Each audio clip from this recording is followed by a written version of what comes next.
চিত্রনায়ক শাকিব খান অপারেশন অগ্নিপথ সিনেমার প্রযোজকের বিরুদ্ধে মামলা করতে চাইলেও তা নেয়নি গুলশান থানা পুলিশ। পরামর্শ দিয়েছে আদালতের দ্বারস্থ হওয়ার। শাকিব খানের দাবি, রহমত উল্লাহ এই সিনেমার প্রযোজকই নন, তার বিরুদ্ধে করতে চান মানহানি ও মিথ্যাচারের। আসলে সেই সিনেমার প্রযোজকই নন। উনি এই সিনেমার প্রযোজক না, ওনার সাথে আমার কোনো কন্ট্রাক্ট হয়নি, ওনার সাথে আমার এই সিনেমার ডিরেক্টর আশিকুর রহমানেরও কোনো কন্ট্রাক্ট হয়নি। এই সিনেমার প্রযোজক হচ্ছে ভার্টেক্স প্রোডাকশন, ভার্টেক্স মিডিয়া। আমরা কোনো কিছু হলে পরে, কোনো ক্রাইম হলে পরে আমাদের সাথে আমরা অবশ্যই প্রথমেই কোথায় যাব, থানায় যাব। তো সেই বিষয়ে আলাপ আলোচনা হয়েছে, কিন্তু আপনাদের উদ্দেশ্যে একটা কথা বলতে চাই যে আপনারা কিছুদিন আগে যে আমার বিরুদ্ধে অভিযোগটা এসেছে, আপনারা একটাবারও প্রযোজক সমিতিতে তখন গিয়ে কিন্তু যদি দেখতেন যে উনি অরিজিনাল প্রযোজক কিনা, তাহলে আপনারা আপনাদের উত্তর তখন থেকেই পেয়ে যেতেন। উনি এই সিনেমার প্রযোজক না, ওনার সাথে আমার কোনো কন্ট্রাক্ট হয়নি, ওনার সাথে আমার এই সিনেমার ডিরেক্টর আশিকুর রহমানেরও কোনো কন্ট্রাক্ট হয়নি।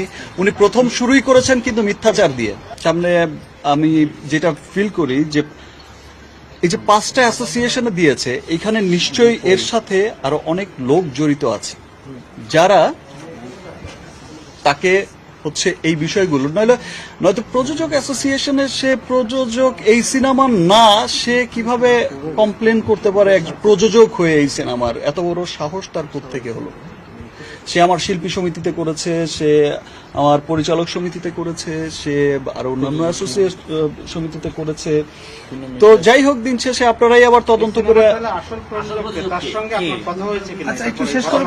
হ্যাঁ, অবশ্যই সেই সিনেমার প্রযোজক যখন এই সমস্ত দেখতে পেয়েছে, সেই সিনেমার প্রযোজকের সাথে আমার কথা হয়েছে।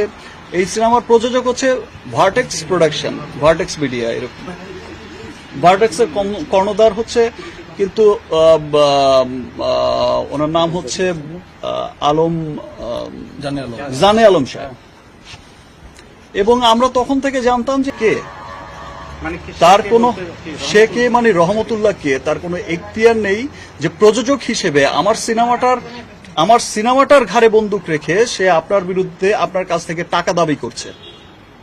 তার এই ধরনের কোনো তো এখতিয়ারে নেই। ক্ষতিপূরণ, আমি প্রযোজক, আমার টাকা দাবি করছি, আমার টাকা দিয়ে দেখ। সে কিন্তু বারবার একটা শব্দই বলে যে আমার টাকা দিয়ে দেখ, আমার টাকা দিয়ে দেখ, আমি সব উইথড্র করে নেবো, আমার টাকা দিয়ে দেখ, আমি উইথড্র করবো। কিসের টাকা সে চাইছে?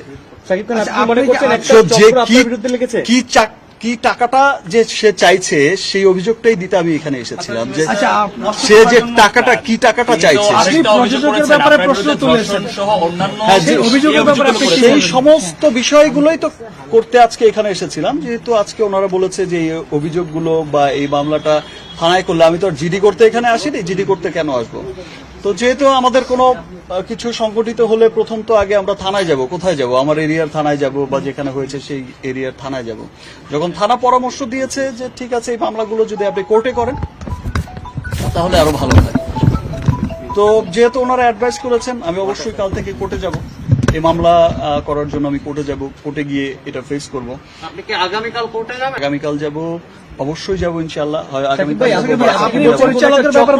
পরিচালক কি পরিচালক না, কিন্তু পরিচালক না, এই যে কথাগুলো আপনারা উল্টোপাল্টা বলে ফেলেন, ঘুরিয়ে ফেলেন, যে পরিচালক আর প্রযোজকের মধ্যে পার্থক্য আছে। কিন্তু একজন পরিচালক, একজন হচ্ছে প্রযোজক। আপনি নিঃসন্দেহে বাংলাদেশের সুপারস্টার, আপনাদের যে অভিযোগগুলো এসেছে সেই বিষয়ে একটু বলবেন। আপনারা ওইখানে গিয়ে, আপনারা যদি প্রযোজক সমিতিতে কালকে যান, গিয়ে দেখবেন যে এই সিনেমাটা লিপিবদ্ধ হয়েছিল 2016 সালে।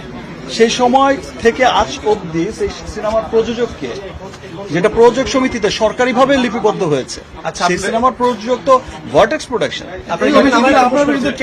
অস্ট্রেলিয়া যদি মামলা হয়, সেক্ষেত্রে একটা রেফারেন্স নাম্বার তিনি উল্লেখ করেছেন, এবং অস্ট্রেলিয়ার ওই স্থানীয় পুলিশের ওয়েবসাইট ভীষণ। এটাও আরেকটা ব্যাপার যে আপনারা আমার বিরুদ্ধে যদি মামলা হয়, এই ভদ্রলোক যে, এই লোক যে মিথ্যাচারগুলো করেছে, অস্ট্রেলিয়ায় যদি আমার বিরুদ্ধে মামলা হয়, অস্ট্রেলিয়ায় আমার বিচার না হয়ে অস্ট্রেলিয়া থেকে তো আমি আসতে পারি না।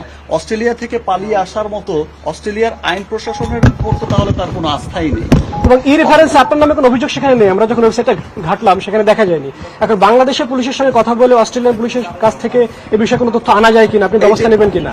Thank you. উত্তরটা তো আপনিই পেয়ে গেলেন, যে এই যে মিথ্যাচারটা যে সে করেছে, উত্তরটা কিন্তু আপনি সেখানে ইনভেস্টিগেশন করে দেখেছেন, সেখানে খবর নিয়ে দেখেছেন যে সেটা কোনো কেস নাম্বার না। তাহলে মিথ্যাটা তার পর পরতে পরতে কিন্তু মিথ্যা, এবং তার প্রথম টার্গেটে কিন্তু আমার টাকাটা দিয়ে দেখ, আমার টাকা দেন, এবং ইটস এ ট্র্যাপ।